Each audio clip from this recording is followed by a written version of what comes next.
Olá a todos, eu sou André Costa e o programa Equilíbrio Nacional de hoje é transmitido pela TV Vincere, via stream e simultaneamente pelas redes sociais, no YouTube, no Facebook. Tenho a satisfação de receber um amigo, uma pessoa batalhadora, empresário de sucesso. Aqui certamente nós criamos situações para você que já está no sucesso, mostrar o seu sucesso e inspirar outras pessoas a chegarem ao sucesso. E aquele que está iniciando ou está na dúvida de iniciar, gente, escutem as palavras das pessoas que têm sucesso, porque para chegar ao sucesso tem que ter um caminho, uma batalha e uma luta, mas vale a pena.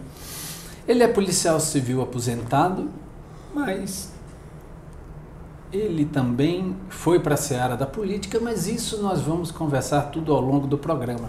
Lembrando que esse programa Equilíbrio Nacional também tem o apoio e patrocínio do Arias Pedro Leão, tá? Que cria excelentes exemplares de cavalo manga larga marchador, marcha picada.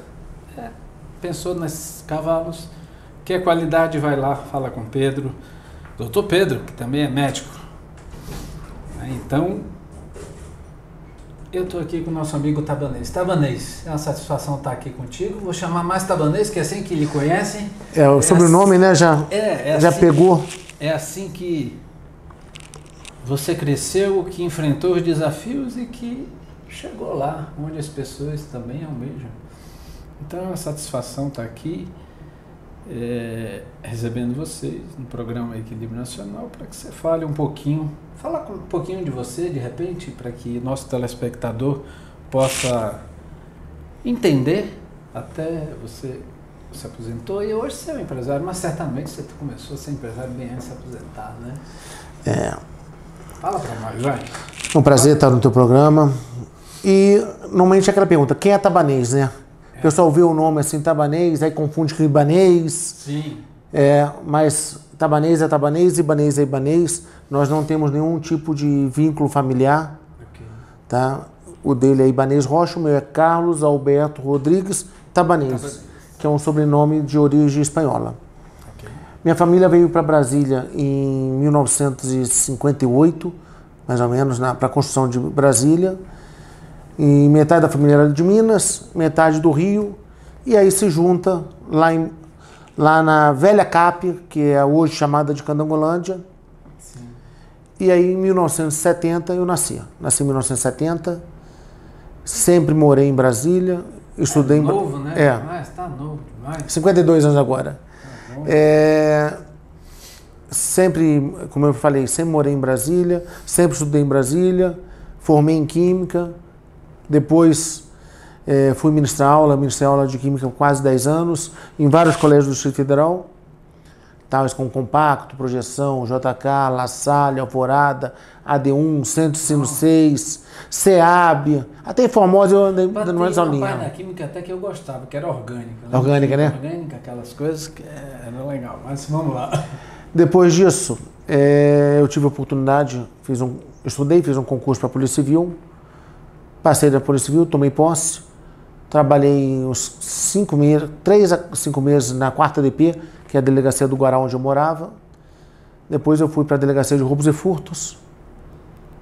E aí, por final, eu fui para a divisão de operações especiais, onde eu fiquei praticamente, vamos falar, uns 15 a 18 anos na divisão de operações especiais. Aí depois fui para o departamento de atividades especiais até aposentar. E aposentou recente? Aposentei depois da eleição de 2018. 2018, sim. Depois de 30 anos de serviço prestado. 10, praticamente 8 como professor e 22 como polícia. E poucas coisas, assim, falar assim, duas coisas que você aprendeu que te marcaram nessa carreira dentro da polícia, vamos dizer assim, que eu acho que é importante. Na realidade, o que acontece? Você aprende muita coisa. Você aprende, mas você aprende como professor, você aprende como polícia, você aprende como empresário e como político. Cada um é um foco diferente. Então, eu como professor tinha um foco X. Entendeu? O aluno estudava, dava minha aula, ele tinha que tirar a média mínima para passar, passou ou não passou. Não me interessava muito, pelo menos na minha visão na época, os motivos que ele não tinha aquele aprendizado. Com polícia, eu já trabalhei diferente. Me interessava o quê? Cometeu o crime, eu vou prender. Não interessa o motivo que ele cometeu o crime. Interessa que ele cometeu o crime e a gente tem que cumprir a determinação legal e acabou. Como empresário, eu comecei a ver uma outra visão, que é a visão do empreendedorismo, a visão do desemprego, a visão da capacitação. Porque se você perguntar para mim, tem emprego no Distrito Federal? Tem. O que eu não tenho é gente qualificada. Exatamente. E a importância da qualificação é muito importante para isso. E aí eu entrei para a política. Deixa eu só fazer um parênteses que quando falo em educação é algo que move dentro de mim, porque isso a gente estuda bastante por gostar mesmo. E o conhecimento é aquilo, eu até uso sempre a palavra conhecimento nos liberta. Mas a mão de obra que você tem hoje, até dificuldade nas tuas empresas, ela é a mão de obra, vamos dizer, técnica ou ela é uma mão de obra... Braçal que você está falando?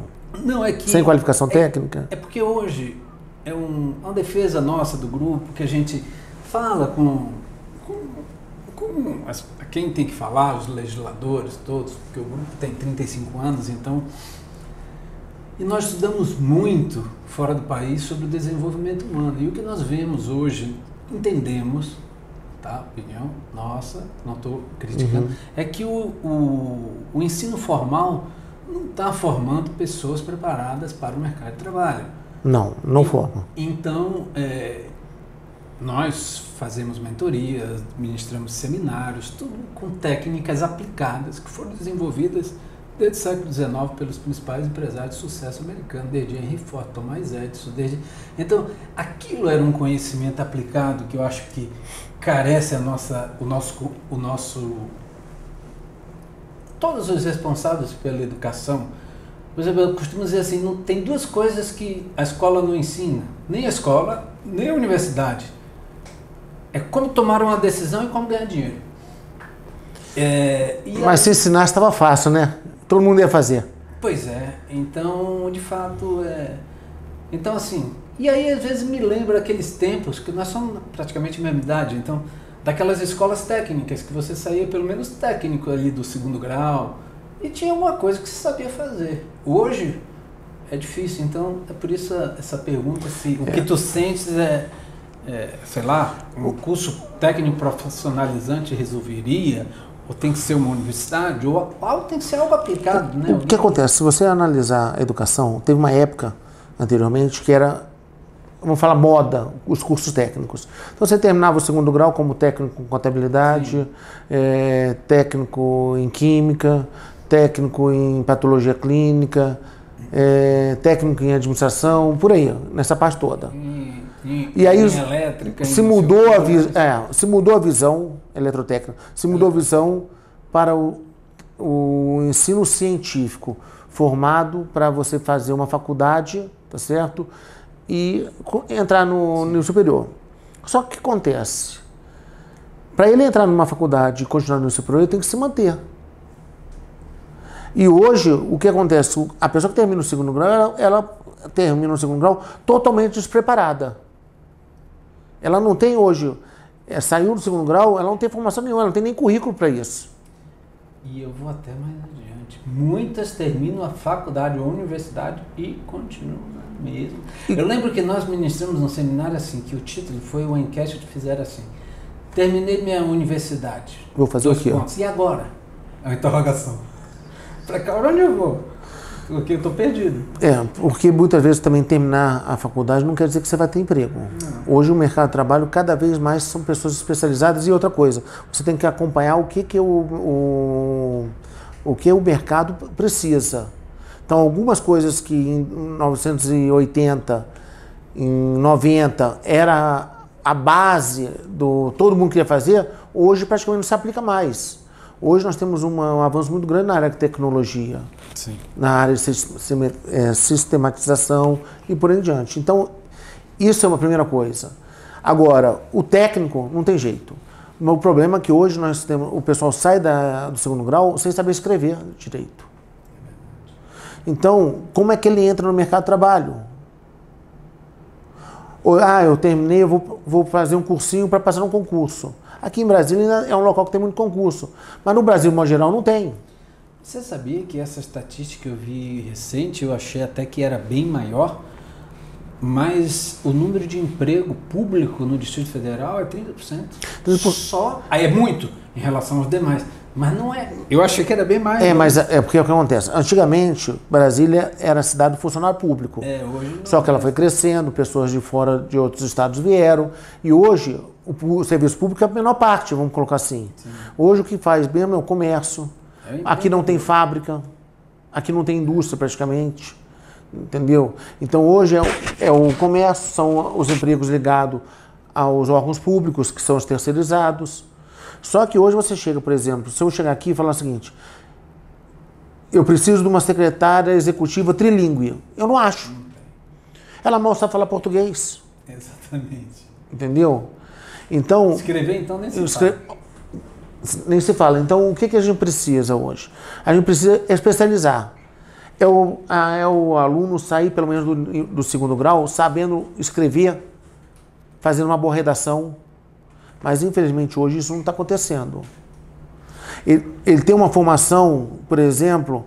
Nós estamos começando essa entrevista meio ao contrário, porque eu vou deixar o supra-sumo, que eu acho que chama bem essa questão dos teus projetos, vou deixar para o segundo bloco. Então, como nós estamos falando de educação...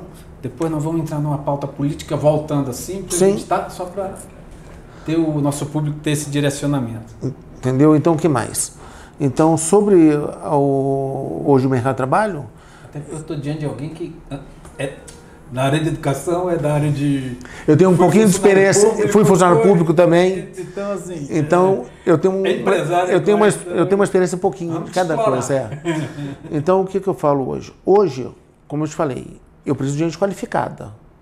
Se você chegar... Mas sabe qual é o maior problema que está tendo? Você fala o seguinte, eu preciso hoje...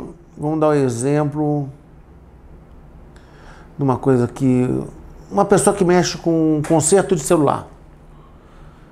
Aí o cara faz um cursinho, meia boca, e já quer entrar no mercado de trabalho como o especialista. Aí o que acontece?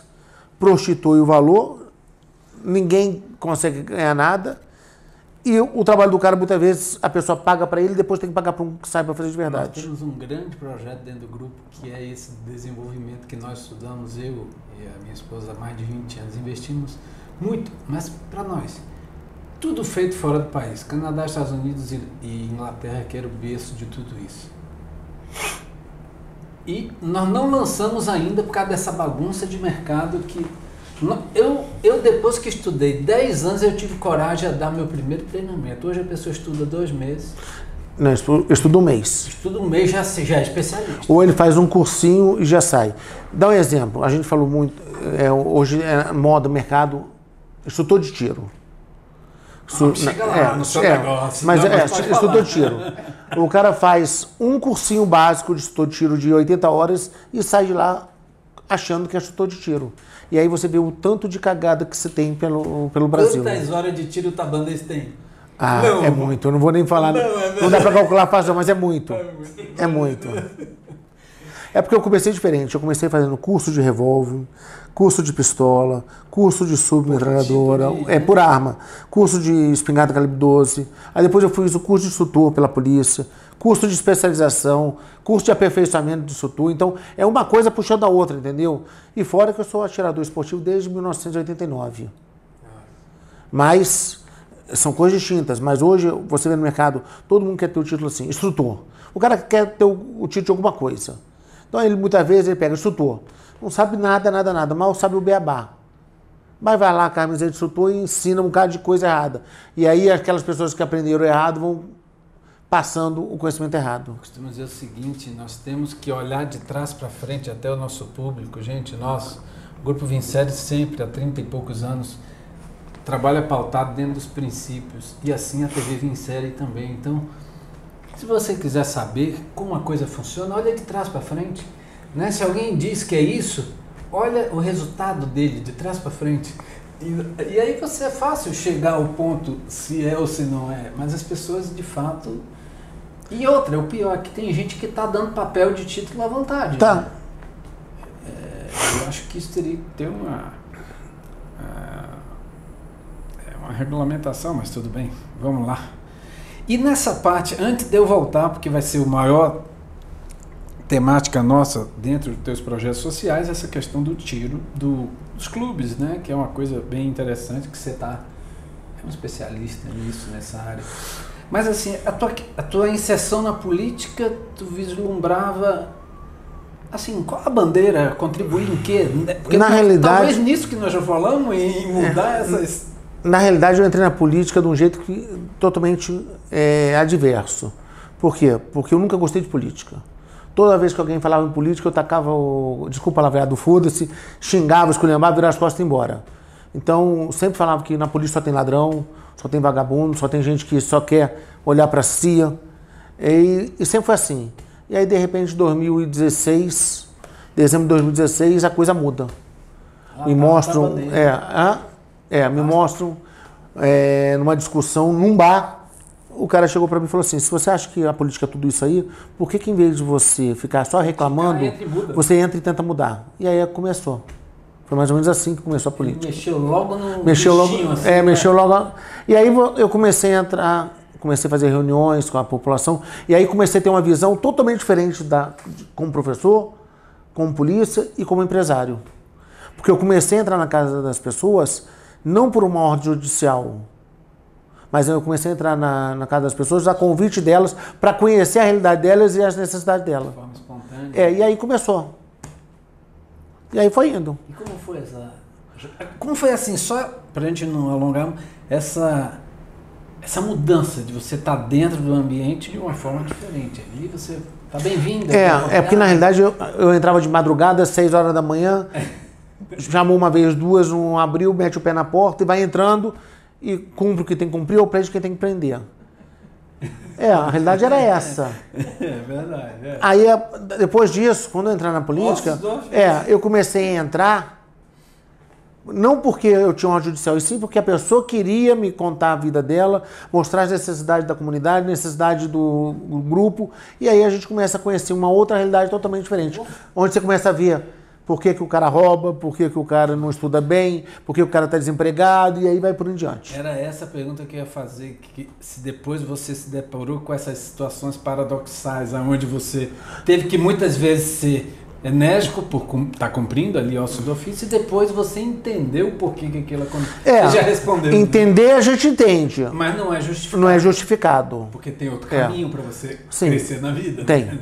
Não precisa ser esse o caminho. Mas você começou a ver que tem muitos desafios. Agora também você foi candidato. Eu fui candidato de novo pelo MDB. Tive 14.523 votos. E na próxima vai ser... Hoje você é suplente, né? Eu sou suplente. Na passada eu também fui suplente. Na primeira vez que eu saí em 2018, eu tive 8.078 votos pelo PROS. Fiquei como terceiro suplente. E quando deu em abril, março, acho que foi março de 2022, eu ainda assumi a Câmara como deputado distrital.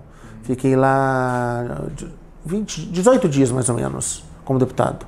Mais uma experiência. Mais uma experiência. Mais uma visão totalmente diferente. E essa visão lá foram, se não me engano, 45 projetos de leis em 18 dias e 21 indicações ao governador.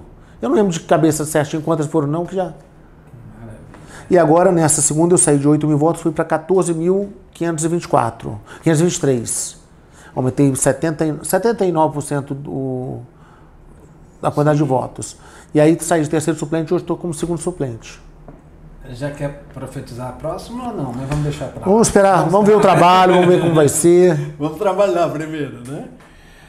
Nós vamos rapidinho fazer um intervalo comercial, mas você que está nos assistindo, fique, porque a temática do próximo bloco vai ser sobre essa especialidade, toda a experiência, a questão dos clubes de tiro e os projetos sociais que o Itabanense tanto contribui para a população, aquilo que chega algum momento que nós temos que dar um pouco daquilo que recebemos, né? Isso é até uma lei universal. Então, o programa Equilíbrio Nacional chama intervalo comercial e volta já já. Aguarde aí.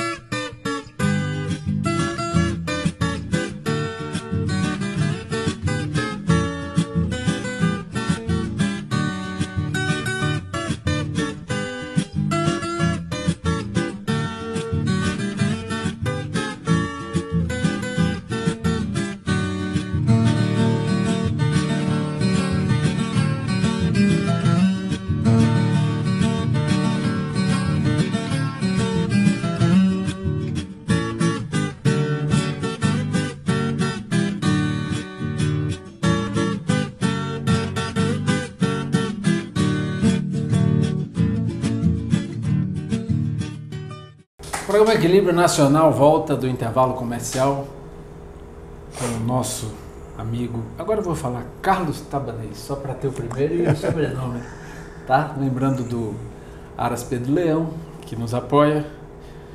E vamos continuar a conversa. Eu tenho certeza que você tem muitas pessoas que lhe seguem, que lhe acompanham pela temática dos clubes de tiro. Você é uma pessoa que tem muita experiência nessa área, né? Acho que, como você falou, você comecei novo, né? Começou novo, exatamente. Bem 30 anos fazendo isso, já mais, talvez, sei lá, não sei. 20 e pouco, acho que eu contei, 28, não sei. 32 anos quase. Mas como é que funciona? Tu que fundaste, em tese, o primeiro clube de tiro aqui foi fundado por ti? Não. Nós tínhamos as federações que em 1989 eu já fazia parte da Federação Brasileira de Tiro Esportivo. Mas um dos primeiros clubes com estrutura, com stand próprio, tudo, eu fundei em 2009. Na era petista. Entendeu? Então o pessoal fala, o PT quer acabar com tudo. Não é que o PT quer acabar com tudo. Algumas coisas, infelizmente, a esquerda é contra o arma. Não tem o que fazer. Então ele vai fazer o que puder para dificultar. Sim. Entendeu? Só que o que a gente já conseguiu, já ganhou, já construiu, dificilmente ele tira. Agora, o problema é o seguinte, eram anos e anos apertado, rígido a coisa, é complicado mesmo para você fazer o esporte de tiro, de repente abriu muito, o pessoal extrapolou muito. Toda vez que você extrapola muito, o que acontece? Ocorre o corte. E aí se começa a trabalhar. Só que agora a gente tem que começar a trabalhar mostrando o que o tiro, que o tiro há anos atrás era desconhecido. Sim. E agora ele virou uma coisa popular. E aí,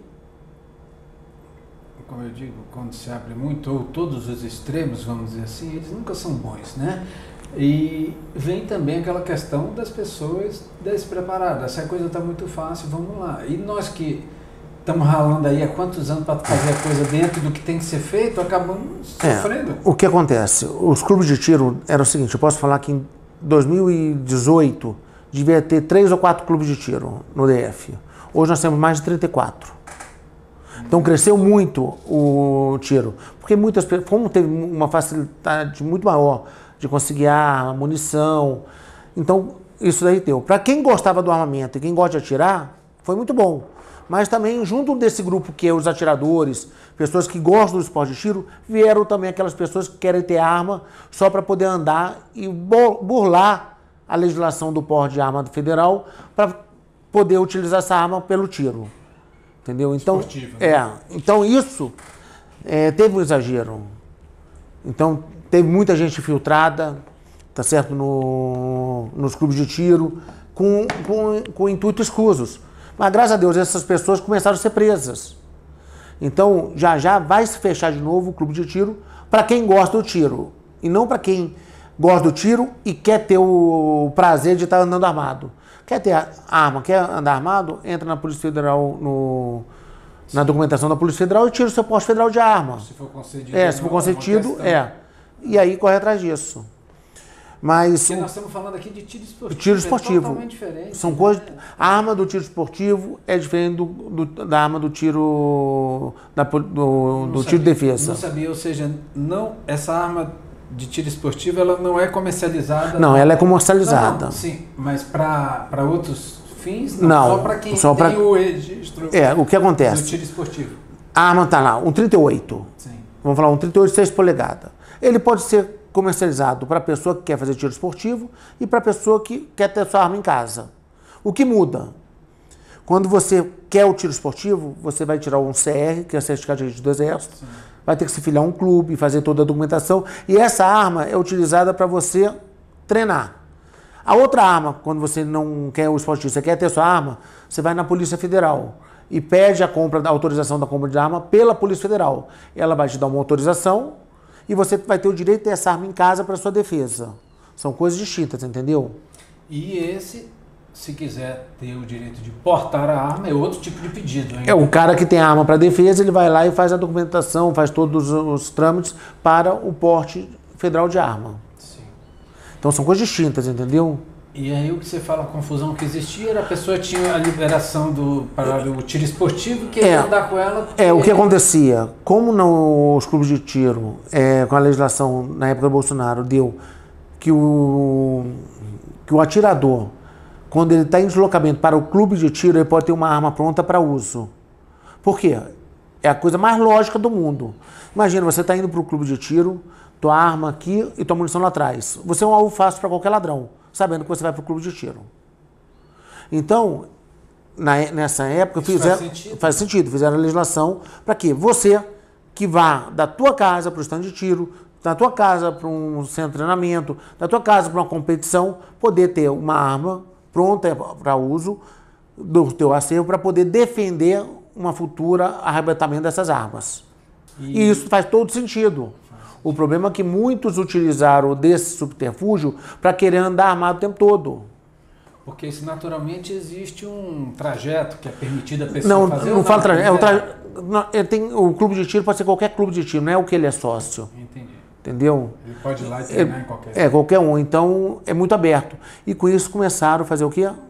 Usar essas brechas para o pessoal andar armado. E fizeram muita besteira. Muita gente fez isso. Esquecendo que isso prejudica quem gosta do tiro de verdade.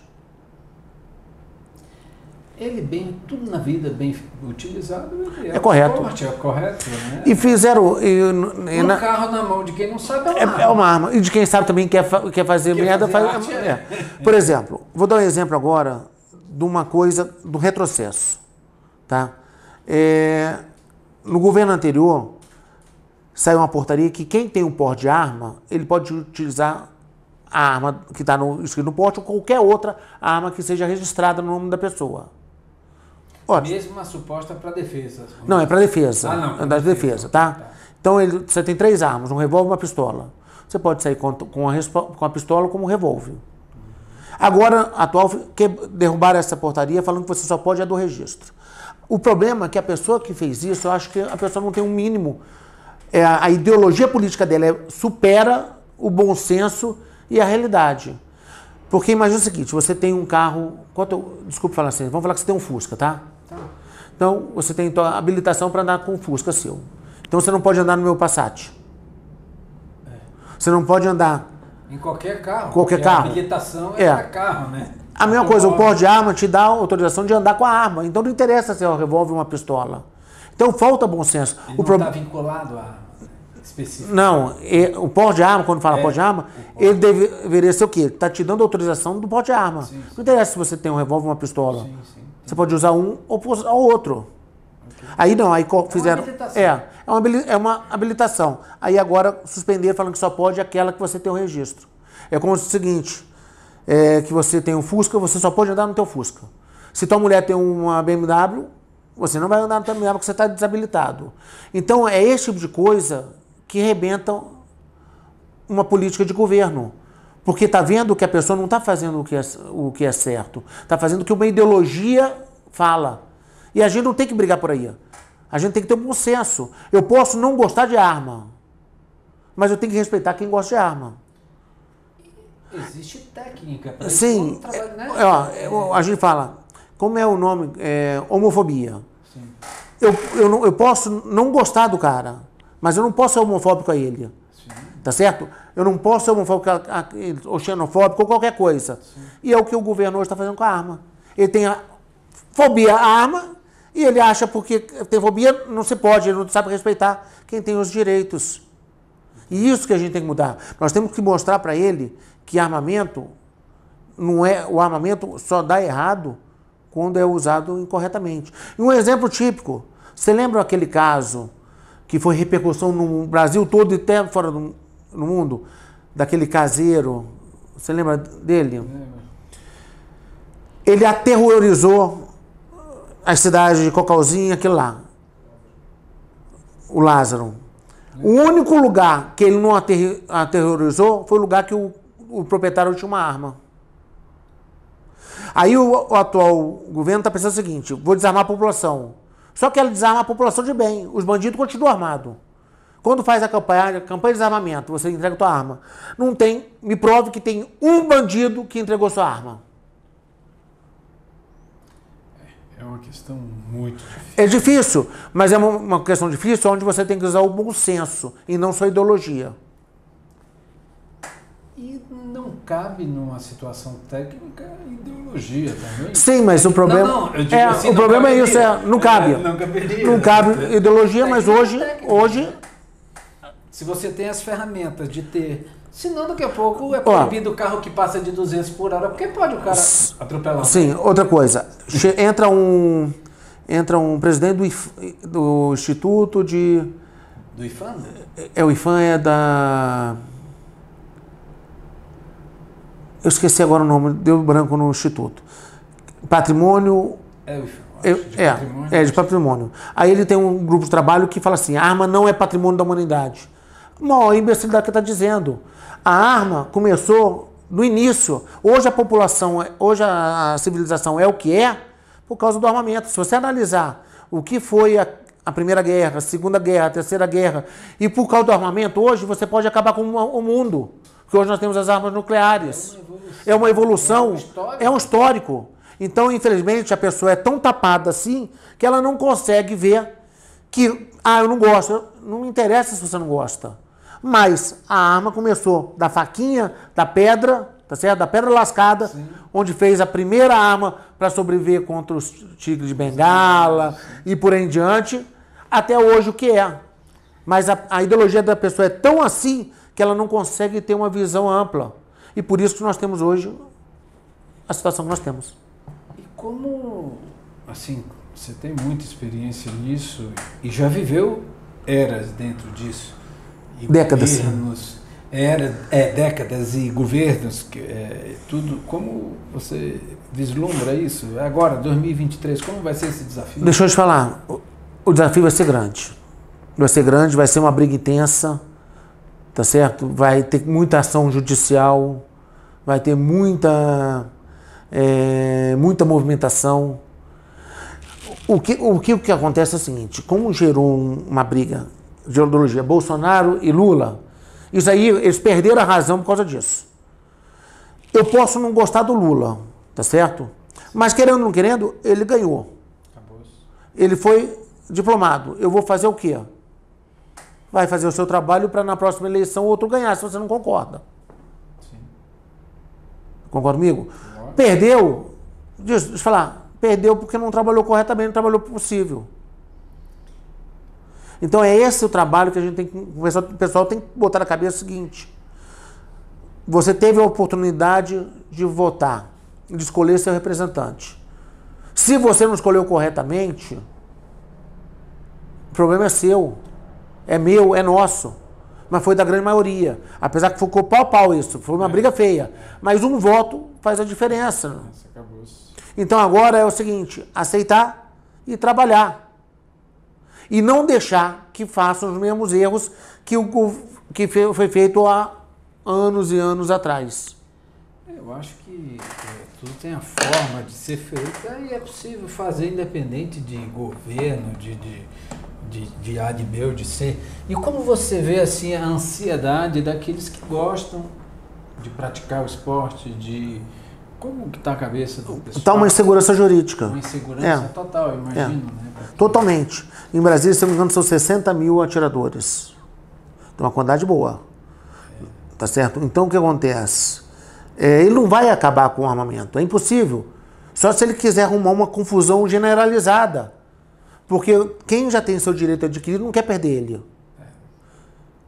É a mesma coisa, o seguinte, vou dar um exemplo típico, já que é o Partido dos Trabalhadores, eu como empresário, querer cancelar o 13º salário.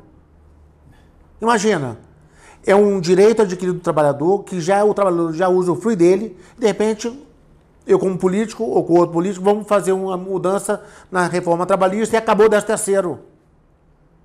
Você acha que os trabalhadores vão ficar calados? Lógico.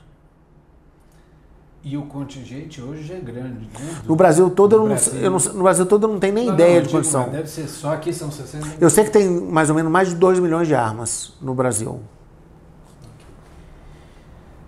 Não poderia deixar de perguntar, nesse tempo que teve toda essa mudança, os índices de violência... Diminuíram. Era isso que eu queria ouvir da sua Diminuíram. Porque pelo que eu li, sim. Diminuíram. Diminuíram. Então, aí quebra aquela coisa. Arma é sinal de violência. É verdade. Isso... E como conscientizar? Aí vamos... Cada um tem que fazer sua parte. Tem que fazer essa parte, Sua parte lá. Nós estamos mostrando, como colocando... Eu acho que os atiradores não querem briga com o governo. Não. Os atiradores não querem. Eles querem ter o direito deles de ter o armamento e ter o direito de participar e praticar o tiro. Agora, o que acontece muitas vezes é não confundir. Armamentista, bolsonarista, petista... Não tem como... O armamentista, ele gosta do armamento. Por sorte, na época, o Bolsonaro foi o que deu mais abertura. Mas o armamentista, ele não está preocupado. Ele está preocupado com o quê? Ele tem o direito de comprar a arma dele, a arma que ele quiser, a coleção que ele quiser, como ele quiser. Cada um tem sua escolha de fazer o que quiser com o seu dinheiro. Sim.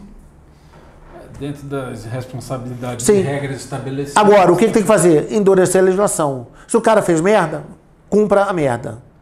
Isso aqui nem em grau bem menor, pontuação de carteira.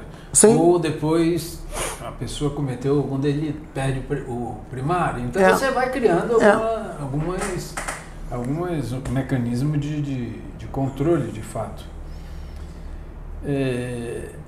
E os projetos sociais? Fala um pouquinho deles, que eu sei que você, como empresário, é adepto de contribuir. O que acontece? Nós fizemos alguns projetos nesses últimos 8 anos. Um é chamado Visão para Todos, que nós vamos agora voltar de novo com o projeto. O projeto Visão para Todos é o seguinte: a gente levava o oftalmologista, o optometrista, nas algumas regiões mais carentes para fazer os exames de vista. Tá certo? Para saber se a criança está precisando ou não.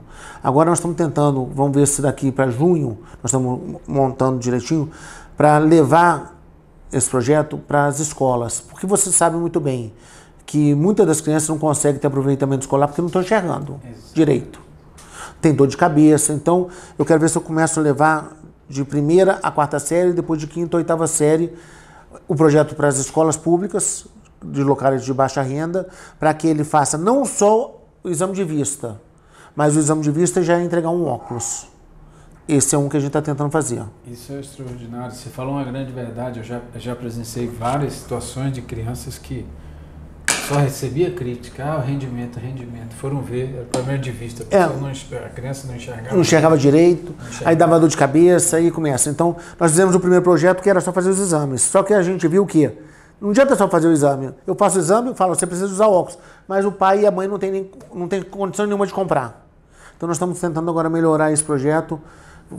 Estamos juntando junto com uma ONG chamada INCID para a gente fazer isso e tentar dar os óculos juntos. Maravilha. Eu acho que isso é o que cada um de nós tem que fazer. Se cada um fizer a sua parte, né? E ó, vim série. Como vim série ou vim série. A origem é latim. Tá, então como é que fala? Nós aqui chamamos no Brasil Vincere mesmo. Vincere. Não esqueça que a Vincere pode muito bem apoiar esse projeto também, tá? Sim. Já vamos arrochar aqui também, pedir um pouquinho de apoio. O cara já tá vendo, né? Mas tá bom. E Vincere significa vencer. E estamos aqui para isso, para vencer em todos os aspectos da nossa vida. Esse é um tipo de projeto. O outro é mais voltado às escolinhas de futebol. Então, em algumas comunidades como a Estrutural, nós temos os apoiadores lá que pegam a molecada. A molecada é um modo carinhoso, tá? Sim. Pega a molecada, tira da rua, tira da droga e dá um campinho de futebol, uma bola para eles jogarem e dá aquela educação básica que se precisa. Mostrando o respeito com os pais, mostrando a necessidade de estudar, e para participar ele tem que estar estudando. E o esporte ele gera uma disciplina. Gera. E eu acho que as crianças estão, talvez eu nunca atribuo falta de tempo, porque eu digo que tempo é uma questão de você se organizar. E nós, pais, temos responsabilidade pelos filhos. Então nós temos da futebol, que é capoeira, na Samambaia tem um pessoal da capoeira que faz esse trabalho, e assim a gente vai fazendo aos pouquinhos. Não dá para abraçar todo mundo, a gente não faz milagre. Mas um pouquinho que a gente faz aqui, faz lá, em cada cidadezinha a gente vai tentando fazer um pouquinho. E o resultado é tão gratificante, né? É uma sensação que não dá para te explicar. Não dá, é verdade. Eu já, uma vez, o que a gente gosta eventualmente de fazer assim, é muito levar o conhecimento. E sabe quando você vai olhando, observando os olhos das pessoas, que os olhos falam, né? Fala mais que a boca. Mais do que a boca. Nossa, é algo assim extraordinário, assim, coisas que a transformação no ser humano não tem preço, né? Para o bem, né? A transformação para melhor. E assim a gente vai trabalhando. Também tem um outro projeto que nós estamos agora. Eu tenho uma plataforma de treinamento online. Então a gente montou os cursos online. Então a gente monta a turma, são 20 pessoas, eu libero a senha, libero o curso, ele tem um período para fazer isso pelo computadorzinho em casa dele, depois a gente marca um dia e entrega os certificados. Não tem curso de secretariado, mas não secretariado executivo, mas secretariado básico, curso de auxiliar administrativo, atendimento à recepção, recepcionista. E tudo nós precisamos. São 270 cursos. Que coisa. Que a gente marca, a gente faz.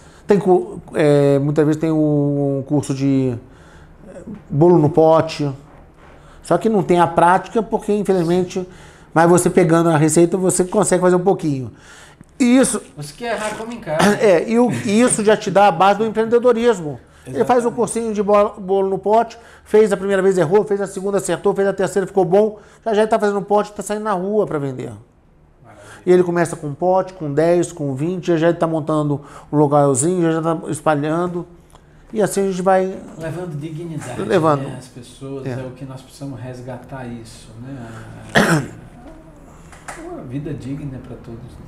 Uhum. Então, realmente o tempo voa. Eu queria te deixar à vontade para fazer uma consideração. Tu pode olhar direto para a câmera, para fazer considerações em todas as pautas ou na pauta que você achar pertinente, e dizer o que você pode falar para o nosso público. Na realidade, eu vou falar diferente. Quem quiser conhecer Tabanês, entre na rede social, @Tabanês com Z, DF, Tabanês DF. Hoje eu não estou nem com a camiseta Tabanês DF, ó. Mas o que é? Você entra lá no Instagram, no Face, você vai ver lá, entra lá, põe a lupinha e põe Tabanês, TABANEZ DF. Entra lá, começa a nos seguir, e aí ele vai ver tudo que a gente faz, que praticamente tudo vai pro Instagram. Bom, faça isso. Eu já estou seguindo o nosso amigo aqui, ele é uma pessoa que tem se esforçado para contribuir para a melhoria da vida, naturalmente da vida dele, da família, dos funcionários, que não são poucos, mas não precisamos também mencionar, mas leva dignidade, gera emprego e os projetos sociais vem dando todo esse... O que eu falo para todo mundo, a base de qualquer mudança é o emprego. Uma família sem emprego é uma família sem dignidade. Uma família sem dignidade, uma família desestruturada, como ela vai dar educação básica para essa criança? Porque a educação começa em casa, né? Na escola não. Sim. Escola não dá educação e formação de caráter para ninguém. Quem dá é o pai e a mãe. Mas para o pai e a mãe dar, ele tem que ter um mínimo de estabilidade, ele tem que estar organizado, tá certo? Ele tem que estar estruturado, ele tem que ter uma vida digna. E uma família onde todo mundo está desempregado não tem nenhuma dessas características. E olha só, eu vou fazer uma pergunta para todos vocês. Para mudar o Brasil, o que a gente tem que fazer? A educação? A educação muda o Brasil? Em parte. Primeiro você tem que dar condições para essa criança poder estar na educação. E para a criança estar na educação, o pai tem que ter um mínimo de emprego. Mesmo que seja um subemprego. Mas qualquer pai se sacrifica para dar uma condição melhor para o seu filho. E isso é uma coisa de décadas. Eu estou num emprego ruim hoje, tá? Aí eu me esforço, dou uma chance dele estudar, meu filho vai ter uma condição de vida um pouquinho melhor, que vai dar uma condição de vida melhor para o filho dele e assim vai melhorar. A gente só muda o Brasil, não é milagre, é com esse trabalho, é a empregabilidade, mesmo que seja o subemprego, que dê condições mínimas. Sabe por quê? Assistencialismo não melhora nada para ninguém. Imagina uma família em que a criança nasce vendo o pai em casa, a mãe em casa, porque recebe uma cesta básica, isso, aquilo. Qual o caráter que ela vai ter? Então, em vez de você dar uma cesta básica, ponha ele numa cooperativa que ele tenha que sair todo dia, ir lá fazer o trabalho dele e voltar. Aí sim, essa criança vai aprender a dignidade do trabalho e saber que nada vem fácil. E é isso que a gente passa para todo mundo, e é isso que a gente tem que mostrar. Então, o que eu brinco muito, e eu falo muito, nós precisamos trabalhar na empregabilidade. E empregabilidade puxa a educação, puxa a qualificação técnica, e a gente vai fazendo um pouquinho de cada coisa. E se todo mundo fizer um pouquinho, a gente consegue melhorar. Gente, nós estamos finalizando, nós tivemos a satisfação de receber o nosso amigo Itabanês, alguém que falou um pouco de cada coisa, mas ele não falou superficialmente, ele falou com propriedade, ele falou de coisas que ele viveu, que ele conviveu e que ele convive até hoje. Foi educador, foi professor, foi funcionário, servidor público, fui professor de química. Isso, professor. Fui funcionário público, policial civil, fui empresário. Fui voluntário da Vara da Infância e Juventude, para quem conhece aquele comissariado de menor antigo, sim, que hoje é agente de proteção da criança, ainda continuo lá como agente de proteção da criança. Entendeu? E eu tive uma experiência na política e estou tendo ainda. Então eu tenho certeza que depois dessa conversa maravilhosa, cada um de nós vamos sair conhecendo um pouquinho mais de como funciona cada situação internamente. Sem emoção, né, Itabanês? Nós temos que analisar a coisa como ela é. Friamente. Então, o programa Equilíbrio Nacional de hoje termina essa edição e eu aguardo você no próximo programa.